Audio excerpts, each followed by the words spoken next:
named Travis Patushka. See, didn't even want to try that last name. Big city. Yeah. He also works in the public school system, and he's been teaching Espanol. Muy bueno. Sí. Sí. He wasn't really too active in the second A community until the last decade, until he saw that over time, our federal and local and state governments have been chipping away at our rights. And all of a sudden he realized that something that he took for granted that he felt was important was under threat. So thank you for joining us, Travis.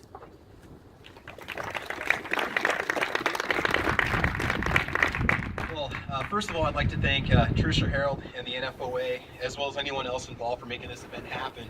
Without your effort, we would not be here today, and thank you for bringing us together.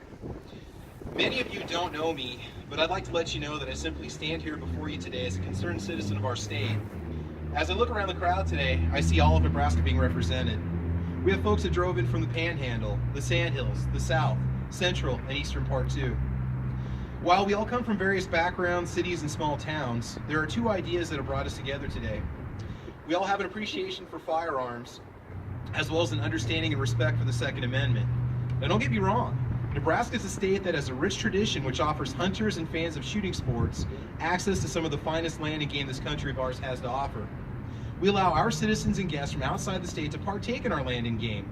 Yet when it comes to being a pro-Second Amendment state, Nebraska is sorely lacking in several areas. The Second Amendment has nothing to do with hunting, access to public and private lands, or the harvesting of game, and that's where us Nebraskans have much work to do. The Second Amendment is about protecting ourselves with the right to bear arms that shall not be infringed. That's it. Nothing more and nothing less. It is the original human right as it is spelled out in our U.S. Constitution.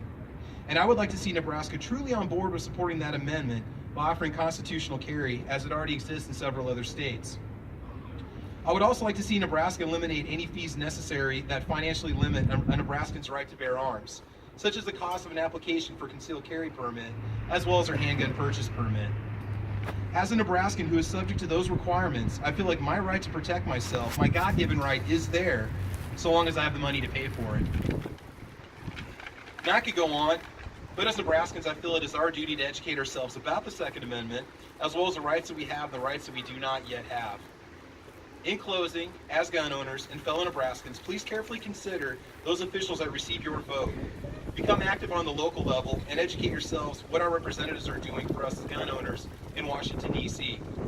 Do something to get the word out that as Nebraskans and owners of firearms, we're just like everybody else, but that we also wholeheartedly support our Constitution and our right to bear arms. Thank you.